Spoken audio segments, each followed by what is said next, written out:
নমস্কাৰ সকলোকে পুনৰবাৰ মোৰ চেনেললৈ স্বাগতম জনাই লৈ আহিছোঁ আজি দিনটো ৰাশিফল।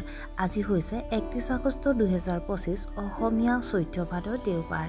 আজি সূৰ্যোদয় সময় পুৱা 4:49 আৰু সূৰ্যাস্ত সময় 5:32। আজি হৈছে অষ্টমী তিথি আৰু শুক্লপক্ষ। আজি দিনটোৰ প্ৰথম ৰাশি হ'ল মেঘ ৰাশি। আজি আপোনাৰ ঘৰত কিছুমান আত্মীয় আহিব পাৰে। আপুনি আপোনাৰ জীৱনসংগীৰ সৈতে ধৰ্মীয় কাম কাজৰ প্ৰতি আগ্ৰহ ল'ব। আপোনাৰ ইচ্ছা শক্তিৰে অসুবিধাবোৰ জয় কৰিব। আপুনি হয়তো সূক্ষ্ম কলাৰ প্ৰতি আগ্ৰহী। ব্যৱসায়ত কিছু লোকচানৰ সম্ভাৱনা আছে। বৃষ ৰাশি। আপোনাৰ আচৰণৰ বিষয়ে অন্তৰ্নিহিত হ'ব লাগিব। সৰু সৰু কথাত পৰিয়ালৰ সদস্যৰ লগত কাজিয়া নকৰিব। ছাত্ৰ-ছাত্ৰীসকলে পঢ়া শুনাত অসাৱধান হৈ পৰিব পাৰে। সামাজিক বিষয়ক লৈ আপুনি চিন্তিত হ'ব পাৰে। ঘৰৰ কাম কাজৰ বাবে আপুনি ভাগৰুৱা অনুভৱ কৰিব পাৰে। মিথুন ৰাশি। আপোনাৰ পৰিয়ালত শান্তি আৰু সুখ থাকিব। ব্যৱসায়ত আৰ্থিক লাভ হ'ব পাৰে। ঘৰতে বহি এটা আকৰ্ষণীয় ৱেব ছিৰিজ উপভোগ কৰিব পাৰে। আপোনাৰ জীৱনলৈ অনুশাসন আনিবলৈ চেষ্টা কৰক। ঠাই সলনিৰ পৰিকল্পনা কৰিবলৈ খৰখেদা নকৰিব। কৰ্কট ৰাশি। আপুনি হয়তো এজন অতি চহকী ব্যক্তিত্বক লগ পাব পাৰে। বদহজমে আপোনাৰ বাবে অসুবিধাৰ সৃষ্টি কৰিব পাৰে। আপোনাৰ এটা ইচ্ছা পূৰণ হ'ব পাৰে। এই সময়খিনি ছাত্ৰ-ছাত্ৰীৰ বাবে অতি শুভ।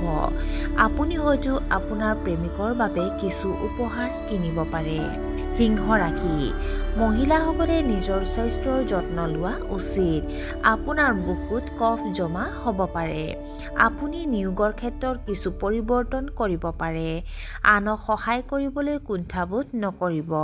আপোনাৰ ব্যৱসায়ৰ সন্দৰ্ভত দ্ৰুত সিদ্ধান্ত ল'লে আপুনি উপকৃত হ'ব। কন্যা ৰাশি।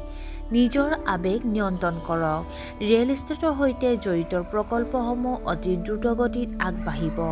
সম্পৰ্কত মধুৰতা বাঢ়িব। আয়ুৰ্বেদিক ঔষধ আপোনাৰ স্বাস্থ্যৰ বাবে উপকাৰী হ'ব। নিয়মিতভাৱে গ্ৰহণ কৰাটো নিশ্চিত কৰক। আপোনাৰ গোপন কথা কাৰো লগত শ্বেয়াৰ নকৰিব। তুলা ৰাশি। আপুনি হয়তো ভাল চাকৰিৰ সুযোগ পাব।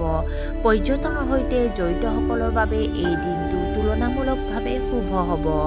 ছ'চিয়েল মিডিয়াত আপুনি অতি সক্ৰিয় হ'ব। আপুনি আপোনাৰ সামৰ্থ্যৰে মানুহক আপ্লুত কৰিব। আনৰ কামত হস্তক্ষেপ নকৰিব। নতুন কামৰ প্ৰতি সাৱধান হওক। বৃশ্চিক ৰাশি।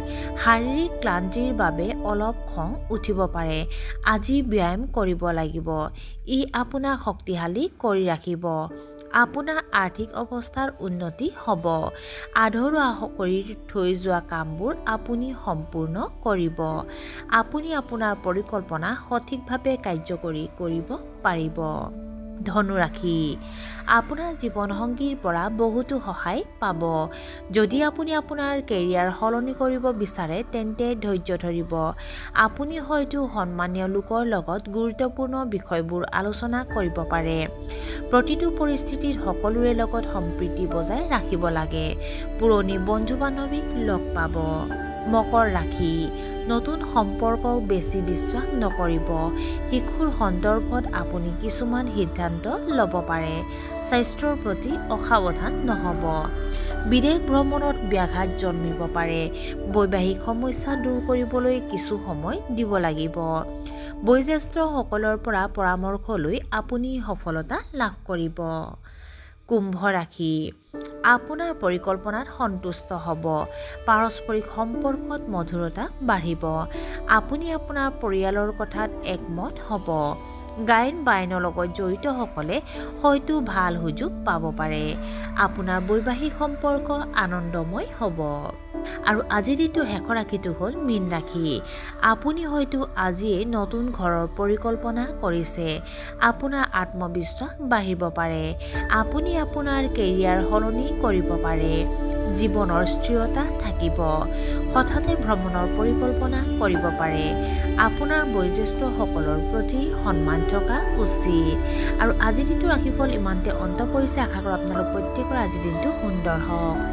ধন্যবাদ।